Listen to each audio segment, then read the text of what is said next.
Hello, I'm Per Gessle and this is Stockholm.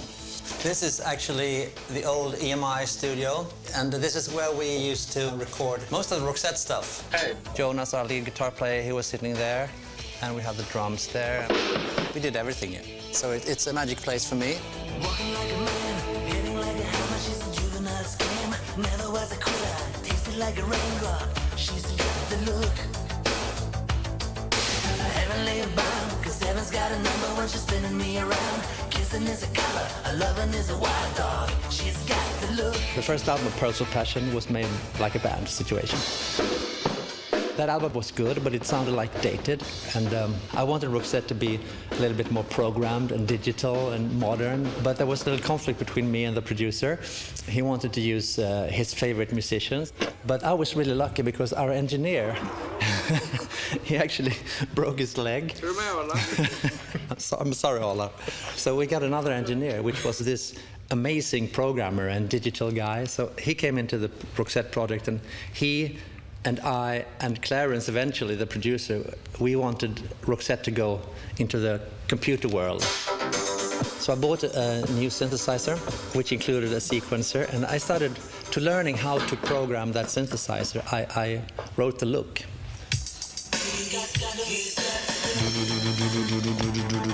So this is how I tried to learn how to program this synthesizer. No guitar intro, just this. 3 chords, 1 finger. So it was just like a throwaway, basically, how to learn how to program the synthesizer. So it was written for Marie, that's why I'm singing He's Got the...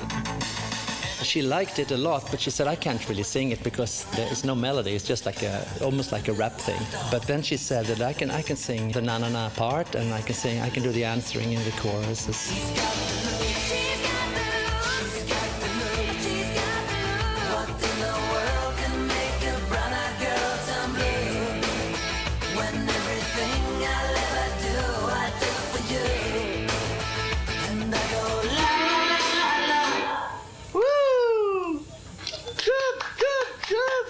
Did you like it? Yes. Did you like it? Yeah. Did you like it? I think it is a hit. And then of course, when we finished the song, everyone raved about this song. But I was really against releasing it as a single because the whole idea with Roxette was that Marie was going to sing the songs, and I was basically the main songwriter.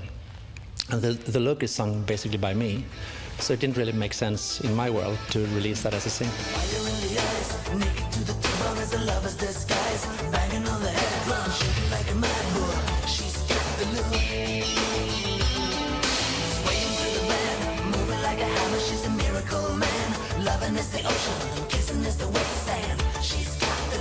In the summer of '88, there was this exchange student from America in Sweden, and he became a big Roxette fan, so he moved back to Minneapolis.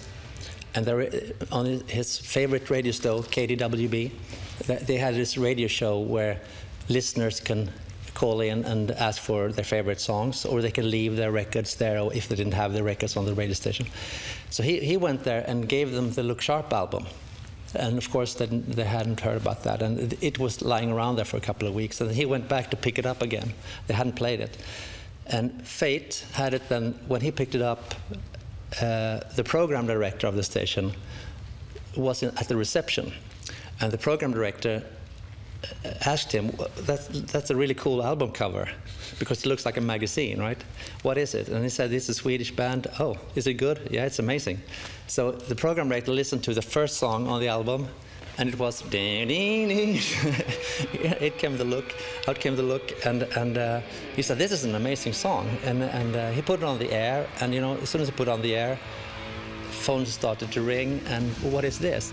So they rushed released a single because it was all over the radio, and in 8 weeks, as soon as it was a single, it took 8 weeks to go to #1. Fate was on our side, and it changed our lives forever.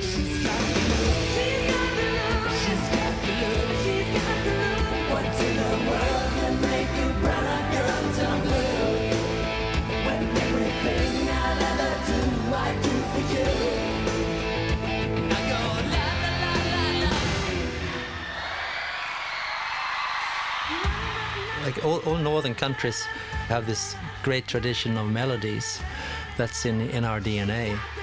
If you listen to classic Swedish old songs from the 19th century, and it's very beautiful, and it's very beautiful melodies, and I think we grew up listening to that kind of music. I think you can hear that in ABBA, for instance, and you can hear it very much in my music as well. That particular Roxette sound that we had created, that was made in this studio in Stockholm with our Swedish people. And EMI in the States, they wanted us to move to Los Angeles, or at least to New York, or at least London, to be part of the international music scene. But we said no, we don't want to do it, because if we moved to Los Angeles, we would have sounded like Richard Marx, or what was happening at the time in the States.